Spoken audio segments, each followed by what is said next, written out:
Bismillah. Alhamdulillah. Wassalatu wassalamu ala rasulillah wa ala alihi wa sahbihi wa man tabi'ahum bi ihsanin ila yawmiddin wa sallama tasliman kathiran mazida.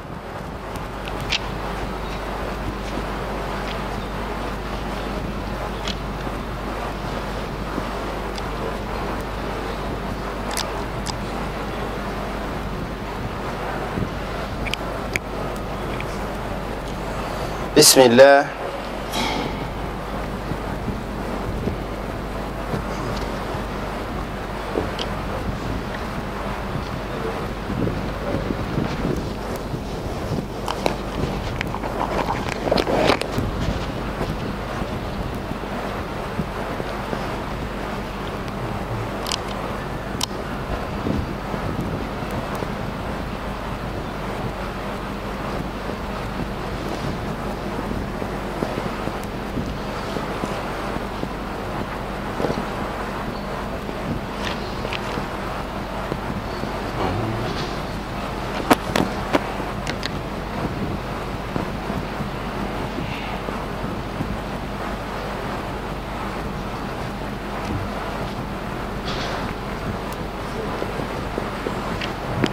Bismillah.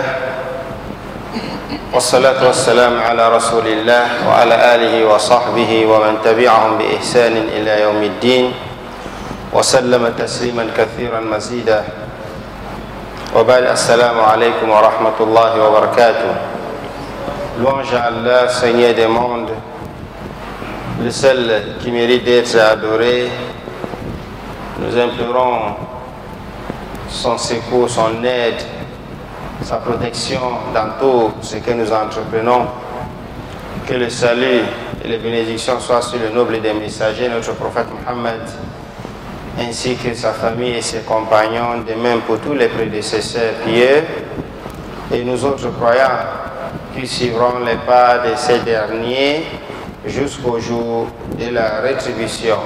Suite à quoi, en ces jours du 28 al-Muharram 1443 et qui correspond au 5 du mois d'août du mois de septembre 2021, pour notre 44e assise dans ce document Ar-Risala, où nous devons aborder aujourd'hui le 12e chapitre Babun Jami'un fi Salat. Mais avant cela, j'aimerais clôturer quelques parties importantes concernant le chapitre précédent qui nous parlait de l'imama. Le premier point, puisqu'on a parlé à sa fin ce qui concerne l'imam quand il fait salam. Quand l'imam fait salam, assalamu alaykum wa idha sallam al-imam fala yathbutu ba'da salamihi. Et si l'imam fait salam, il ne reste pas stable là où il est. Après le salam, wal yansarif. Donc qu'il parte ou qu'il essaie de bouger. À ce niveau, le mot wal yansarif, nous voulons éclaircir plus. Pourquoi on demande à l'imam, après le salam, de ne pas rester stable, plutôt de bouger? Les savants dans les shuruhat, ils ont évoqué deux points. Premièrement, c'est que l'endroit réservé à l'imam pour la prière, on appelle ça al-mihrab. Et que s'il finit de prier, cet endroit-là n'est que pour la prière. C'est pourquoi après le salam, il doit s'écarter un peu, quitter de là. Deuxième explication, ils ont dit c'est pour ceux qui entrent, qui sont des retardateurs. Dès qu'ils entrent, ils savent que la prière est finie. Parce que l'imam se retourne. S'il restait stable comme il était, quelqu'un qui entre peut se dire qu'on est encore dans la prière. Donc qu'il sache dès qu'il entre qu'on n'est pas dans la prière. C'est pourquoi ils ont dit waliyansarif. Ils ont bien sûr des hadiths. Dès le début j'ai dit que nous ne voulons pas entrer à chaque point, rentrer dans le cadre des hadiths et autres, parce que ça c'est le fiqh dans son global. Et ces savants, avant de réunir tout cela, ils sont passés par tout ce qu'on peut penser nous. Donc il y a un hadith à cela, le hadith de Ad-Daraqutni, où il a rapporté que le prophète sallallahu alayhi wa sallam a dit, plutôt même dans Sahih Muslim, le hadith se trouve même dans Sahih Muslim, أن النبي صلى الله عليه وسلم كان إذا سلم لم يقعد إلا مقدار ما يقول اللهم أنت السلام ومنك السلام تباركت يا ذا الجلال والإكرام ثم استثنى من انصراف الإمام بعد سلام مسألة. Donc dans ces hadiths de Sahih Muslim, le prophète sallallahu alayhi wa sallam, il a été rapporté que le prophète sallallahu alayhi wa sallam, quand il fait salam, il ne s'assoit pas là où il était en train de prier. S'il le faut, c'est-à-dire s'il reste intact là-bas, ce n'est que pour prononcer quelques mots. Allahumma anta salam wa minka salam tabarakta ya dhal jalal wal ikram, et il quitte. C'est à partir de là qu'on a eu cette sunna là. Maintenant, un autre point, c'est quitter de cet endroit veut dire quoi? Est-ce qu'il faut quitter complètement, ou bien le fait de se tourner, changer de position suffit? En réalité, le plus important ici, c'est changer de position. C'est le pourquoi un peu partout nous voyons, après salam, l'imam se retourne pour regarder les ma'moum. Même ça, il y a une sunna à cela. Il y a un hadith rapporté à cela. Donc ça s'explique. Il ne s'agit pas ici de quitter, mais il s'agit de se déplacer, laisser l'endroit où il était, ou s'il ne peut pas, rien que tourner, que ce soit à gauche, à droite, un peu derrière, est suffisant. Et c'est ce que j'ai voulu ajouter ici, lorsqu'on rentre dans l'explication de ces documents, dans plusieurs documents. Là, nous sommes en train de lire un livre bien connu chez nous, Al-Thamaruddani, l'explication de Fi Takrib al-Ma'ani, de Risala.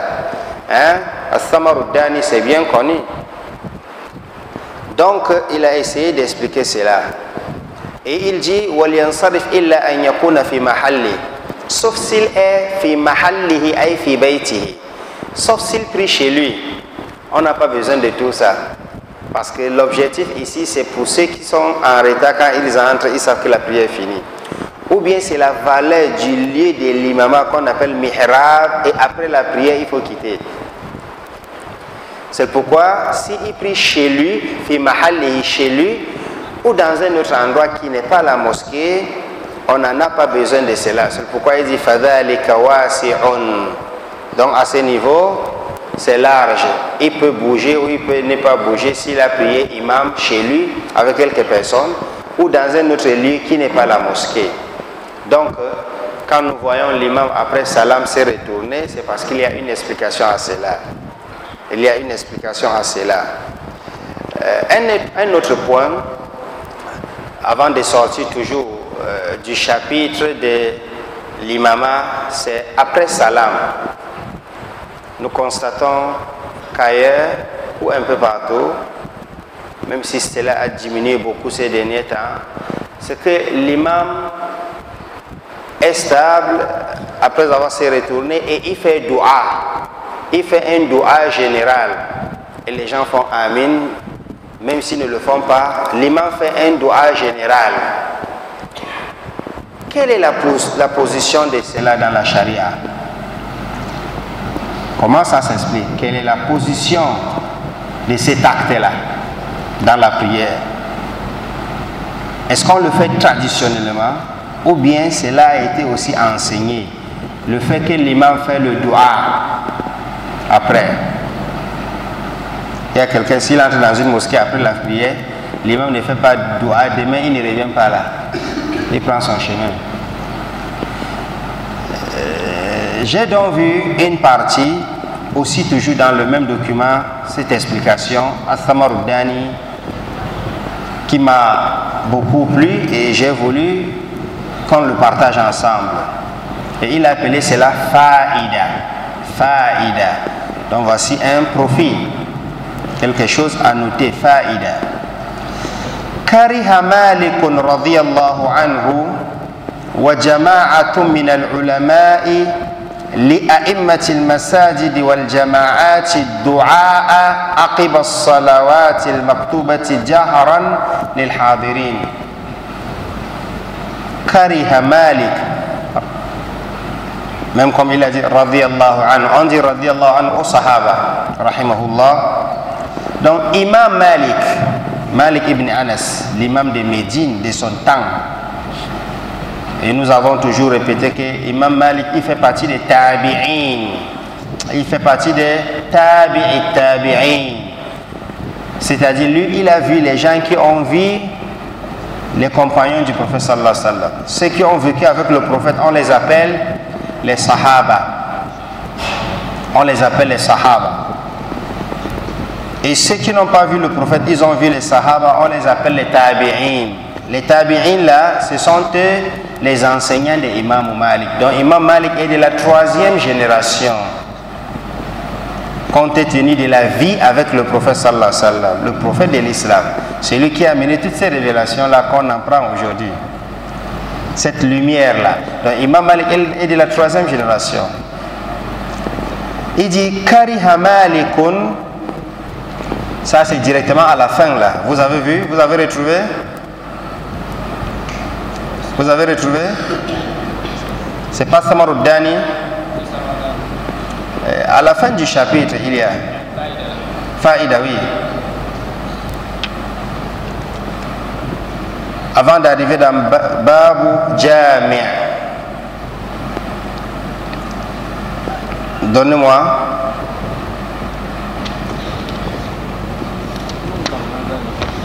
Babu Jami'. Voici Fa'ida. Dernière ligne.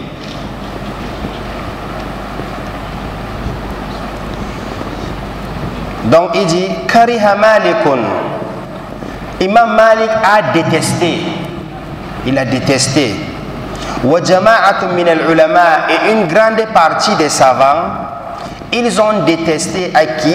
Qu'est-ce qu'ils ont détesté? Les a'immatil masajid. Ils ont détesté à l'endroit des imams dans les mosquées, la prière des jama'a. Ils ont détesté quoi? Ad-du'a aqib as-salawat al-maktuba jaharan lil hadirin. Ils ont détesté à ces imams là de faire le dua après les prières quotidiennes, après les prières obligatoires, après les 5 prières. Ils ont détesté de faire le dua jaharan, de faire le dua à haute voix, jaharan lil hadirin, à ceux qui ont assisté à la prière, c'est-à-dire les mamoun. Imam Malik et tous les grands savants de son temps, et bien après, ils ont détesté cela. فيجتمع لهذا الإمام التقديم وشرف كونه نصب نفسه واسطة بين الله تعالى وبين عباده في تحصيل مصالحهم على يديه في الدعاء. Pourquoi ils ont détesté? Il dit parce que cet imam là, il est entré dans quelque chose qui est dangereux pour lui. Il est entré, yajtami'u li hadha al-imam at-taqdim, non seulement il s'est porté garant d'être devant vous et porter vos besoins devant Allah. Il s'est porté garant d'être intermédiaire entre lui et vous devant Allah. Je dis ça, c'est dangereux. De deux, il s'est donné aussi l'honneur. Le bab de Ria, il se donnait l'honneur. Fi tahsili masalihim ala yadayhi fi du'a. Parce que tout un chacun, le dua c'est quoi? Le dua c'est tes besoins que tu demandes à Allah. Donc lui s'est porté garant d'être intermédiaire entre vous et votre Créateur dans vos besoins, dans vos intérêts. C'est comme s'il les maîtrise d'abord tout et il va exposer cela devant Allah. Deuxièmement, c'est parce qu'il se prend une position d'honneur. C'est lui qui fait le dua. C'est un grand honneur. فَيُوشِكُ أَن تُعَظِّمَ أَوْ تَعْظُمَ نَفْسُهُ وَيَفْسُتُ قَلْبُهُ وَيَعْصِي رَبَّهُ فِي هَذِهِ الْحَالَةِ أَكْثَرَ مِمَّا يُطِيعُهُ. Il dit, se peut-il qu'il se sent, lui, d'abord intérieurement grand, et il détruit son cœur, et il désobéit son Créateur, son Seigneur, dans cette situation-là, plus que l'obéissance. C'est-à-dire, il désobéit plus ici que d'obéir.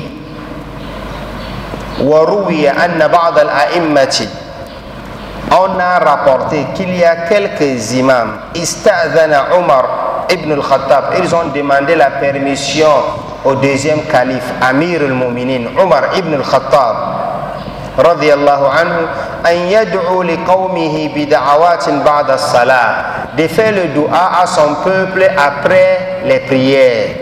Faqala, Omar ibn al-Khattab a dit, la, non, لأني أخاف عليك أن تشمخ نفسك حتى تصل الثريا أو الثريا.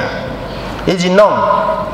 Un imam est venu demander à Omar ibn al-Khattab l'ordre, parce que c'était le Amir al-Muminin, l'ordre de faire le dua après la prière pour les gens. Omar a dit non.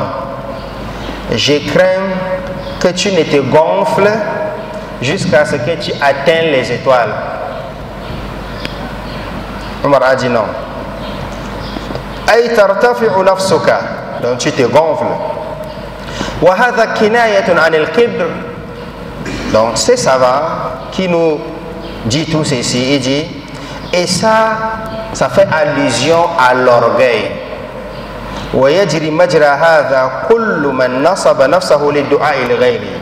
Et de cette manière, toute personne qui se place devant pour faire le dua aux autres entre dans cette même sentence. وهذا آخر الكلام. Il dit, et ça c'est la dernière des paroles en ce qui concerne l'imama. Al-Rub' al-awwal min al-Risala. Et comme ça on a fini avec le premier quart du livre. Donc on a déjà parcouru 1/4 de ce livre.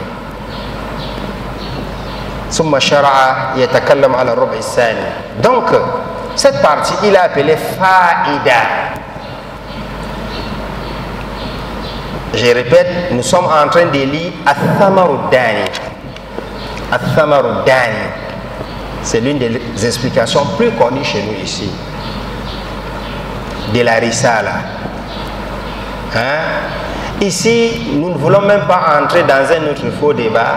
Oh, Sunna, oh, Bida, Tariqa. On ne parle pas de ça, nous parlons du fiqh. La question qui se pose ici, c'est que où vous avez trouvé, où vous avez trouvé le fait de faire le dua après la prière. C'est ça qui est dangereux. C'est à vous de poser cette question. Généralement, ils vont te prendre des versets du sens général. فَإِذَا فَرَقْتَ فَانْصَبْ وَإِلَى رَبِّكَ فَارْغَبْ. D'abord, elle-même la prière, elle est le dua. Et la meilleure position pour faire le dua dans la prière, c'est en sujoud. Ton dua, toi. Et puis, le dua, nous sommes en train de vivre un danger vis-à-vis du dua chez nous ici. Le dua, c'est un besoin à toi que tu veux chez ton Créateur Allah. C'est ça qu'on appelle le dua. Mais nous sommes habitués ici à faire le dua. C'est comme si tu as une priorité. Parce que c'est cet acte-là, cet aspect et ce comportement qui nous a emportés, c'est que les autres craignaient. C'est comme s'il y a l'autre, quand lui fait le dua, ça va. Le dua, faites la différence entre le dua et le dhikr. Le zikr, les invocations connues, elles ont été enseignées par le prophète sallallahu alayhi wa sallam. Et en ce qui concerne la prière, il y a les invocations que le prophète a enseignées après la prière pour tout un chacun seul, pas en groupe. Allahumma anta salam wa minka salam tabarakta ya dhal jalali wal ikram. Dans Sahih Muslim, on venait de lire tout de suite que si le prophète s'arrêtait un peu là où il a prié, c'est pour prononcer ses premiers si et il s'est déplacé un peu. Allahu la ilaha illa huwa al-hayyul qayyum. Al-ikhlas, al-falaq, al-nas. Il y a un zikr après la prière qui est enseigné par le prophète sallallahu alayhi wa sallam. Il y a le zikr pour sortir de la maison. Il y a le zikr pour entrer de la maison. Il y a le zikr du matin. Il y a le zikr du soir. Une citadelle, une protection. Le zikr dans le sens général. Si tu suis le zikr enseigné par le prophète sallallahu alayhi wa sallam, tu n'auras même pas une opportunité pour faire pénétrer quelque chose dedans qui vient d'ailleurs. Donc le zikr est à part. Implorer Allah, la grandeur d'Allah. Mais le dua, parce que quand tu dis Allahu la ilaha illa huwa al-hayyul qayyum, ça c'est le zikr. Tu es en train d'implorer la grandeur d'Allah, donner la place d'Allah, l'éloge à Allah. Maintenant le dua c'est une demande que tu es en train d'exposer à ton Créateur. Mais ce que tu veux n'est pas ce que je veux. Il y a eu des cas où il y a des doigts général, du sens général, mais bien particulièrement aussi. Après les grandes prières de Jum'a, en mimbar, en plein mimbar, pas après la prière, en plein mimbar, où le prophète faisait un doigt général dans son khutbah. C'est venu. Les grandes fêtes, c'est-à-dire les grandes prières et autres. Mais à part ça, le dua, c'est entre toi et ton Seigneur. Et Allah dit wa qala rabbukum ud'uni astajib lakum. Votre Seigneur, Allah, vous demande, il vous dit, demandez-moi, je vous écoute et je vais répondre à vos besoins. Et que celui qui refuse de faire cela, c'est un orgueil entre lui et Allah. Donc, le dua après la prière, dans l'enseignement du fiqh, tu ne verras pas ça nulle part. Nulle part. Donc, c'était donc important pour moi de revenir à ce niveau, qu'on lise ensemble cette faïda de ces documents reconnus chez tout le monde qui a appris le fiqh, précisément en ce qui concerne la risala. Donc ces mêmes savants, s'ils sont vraiment savants et qui font ces choses-là et qu'ils ont appris cela, c'est qu'ils devaient lire cette partie-ci. Faïda, Kariha Malik. Malik a détesté. Et quand on déteste, c'est parce qu'on n'a pas vu une base à cela. Il n'y a pas de fondement. Et tous les autres savants, ils ont détesté à ces imams des mosquées et des prières de jama'a de faire le dua après les prières obligatoires à haute voix. Pas pour lui, mais pour tous ceux qui sont là. Ils ont détesté ça. Et ils ont expliqué pourquoi. Et ils se sont appuyés du Asar de Omar ibn al-Khattab, le deuxième calife, où quelqu'un est venu lui demander cela. Il a dit non, on ne va pas ouvrir une porte qu'on ne connaît pas. Donc le prophète n'a jamais prié les 5 prières. À la fin, il fait le dua à haute voix et les autres disent Amin, Amin. Non. C'est pourquoi ses compagnons n'ont pas connu ça. Et Omar a refusé. Et tout ce que j'ai dit, on venait de le lire ici. Et ça, c'est un document du fiqh al-maliki pur. D'ailleurs, c'est pourquoi nous essayons de corriger et ramener les gens.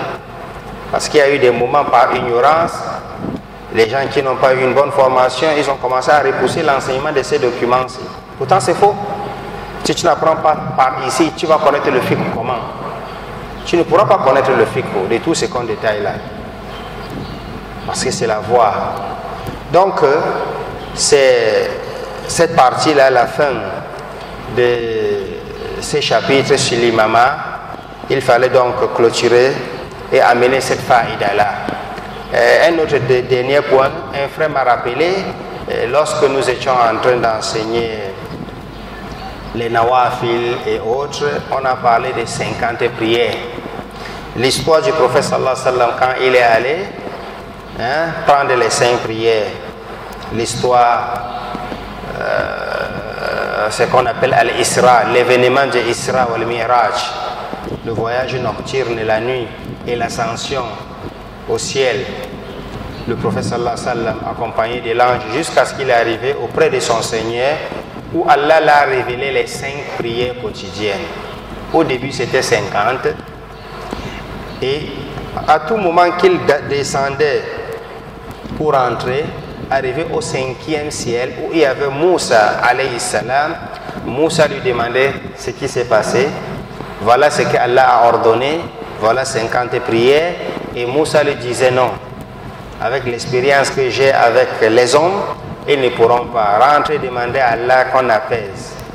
Et c'est comme ça qu'on a diminué jusqu'à ce que c'est revenu 5 prières quotidiennes. 5 prières quotidiennes. Et Moussa a toujours dit au prophète sallallahu alayhi wa sallam qu'ils ne pourront pas rentrer. Allah a parlé directement du haut, là où Muhammad sallallahu alayhi wa sallam était avec Moussa, c'est-à-dire sans bouger. Allah a parlé directement du haut que ça va. Hunna khamsu salawat, c'est 5 prières, mais avec la récompense de 50 prières. C'est-à-dire chaque prière vaut sa récompense multipliée par 10. Miséricorde d'Allah subhanahu wa ta'ala pour sa créature, pour ses créatures. Alors, il y a des savants qui ont essayé d'expliquer en disant la pratique journalière du prophète sallallahu alayhi wa sallam était reposée sur 50 prières. C'est-à-dire, au-delà, le prophète sallallahu alayhi wa sallam, sa pratique journalière en ce qui concerne les prières, obligatoires et surérogatoires, l'ensemble de tout ça était 50 prières. 50 prières comment? Ici, le mot prière n'est pas prière que tu connais. Ici, le mot prière est raka. C'est-à-dire, le prophète sallallahu alayhi wa sallam a gardé 50 raka par jour qu'il le faisait quotidiennement, généralement. Et qu'il lâchait cela seulement dans des cas exceptionnels en voyage. Mais à part cela, quand il est sur place, si ce n'est pas en voyage, il faisait l'effort, il respectait presque les 50 raka'at, qu'on appelle dans les 50 prières, les 50 raka'at. Et j'avais pris l'engagement d'essayer d'expliquer ces 50 raka'at-là. On peut compter ensemble. Si nous commençons avec le fajr. Raka'atan et le fajr, ça fait, le prophète faisait 2 raka'atan et le fajr. Et après, il prit la prière de fajr. 2, ça fait 4. Et le prophète ne laissait jamais la salat al-duha, 4 raka'at. C'est venu aussi dans les hadiths. Salat al-duha. Il faisait 4 raka'at pour salat al-duha. Ça fait combien? 8. Et le prophète sallallahu alayhi wa sallam faisait 4 raka'at avant Zuhr. 4 raka'at avant Zuhr. Ça fait 12. Et il vient, il prie la prière de Zuhr, 4 raka'at. Ça fait 16. Après Zuhr, il priait aussi 4 raka'at de nafila. 20. Avant Asr, le prophète sallallahu alayhi wa sallam priait aussi 4 raka'at. Avant Asr. Nous sommes à... Et il vient, il fait la prière de Asr. Ça fait 28. Après Asr, il n'y a pas de nafila. Avant Maghrib, il n'y a pas de nafila. Mais il vient, il prie la prière de Maghrib. 3 raka'at. Ça fait 31. On est à 28, non? 31. La prière de Maghrib. Après Maghrib, il y a Ratiba, Sunnatul Ratiba, 2 raka'at après Maghrib. Ça fait 33. Et il prie Isha. Nous sommes à 37. Isha 4 raka'at. Il y a 2 raka'at après Isha. Ça fait? Et la nuit, il priait 11 raka'at. En clôturant avec le 8. Ça fait l'ensemble de 50 raka'at que le prophète ne laissait pas un jour. voici 50 rakats. Si tu es très engagé, ensemble avec les nawafil, si c'est là tu es en train de faire exactement ce que le prophète sallallahu alayhi wa sallam vivait. Ça, on parlait de sunan al-rawatib. Si ça te dépasse, ne laisse pas au moins 10 nafila que le prophète sallallahu alayhi wa sallam a enseigné, ce qu'on appelait sunan al-rawatib. Si l'autre te dépasse, ne laisse pas quand même 10 nafila. 10. 2 avant subhi, 2 après zuhur, 2 avant zuhur, ça fait 6. 2 après maghrib et 2 après isha. Mais si tu veux être au complet, voici donc les 50 rakats qui faisaient la vie du prophète sallallahu alayhi wa sallam dans les prières pour une journée. Et tous ces différentes parties, on a eu des hadiths. Il y a eu plusieurs hadiths. Vous connaissez le hadith des 11 rakats, même s'il y a une autre version qui dit ou 13. Mais il y a la version des 11 rakats que le prophète ne dépassait pas 11 rakats à la nuit avec le 8. Et nous avons les versions de 4 rakats avant Zuhr, 4 rakats avant, 4 rakats avant Asr, tout cela. Donc voici dans les 50 prières. 2 rakatan al-fajr, 2 fajr, 4 duha, 4 avant Zuhr, 4 Zuhr, 4 après Zuhr, 4 avant Asr, 4 Asr, Maghrib, 2 après Maghrib, Isha, 2 après Isha et 11 la nuit. سبحانك الله وبحمدك أشهد أن لا إله إلا أنت أستغفرك وأتوب إليك وصلى الله وسلم على نبينا محمد وآله وصحبه أجمعين سبحان ربك رب العزة عما يصفون وسلام على المرسلين والحمد لله رب العالمين.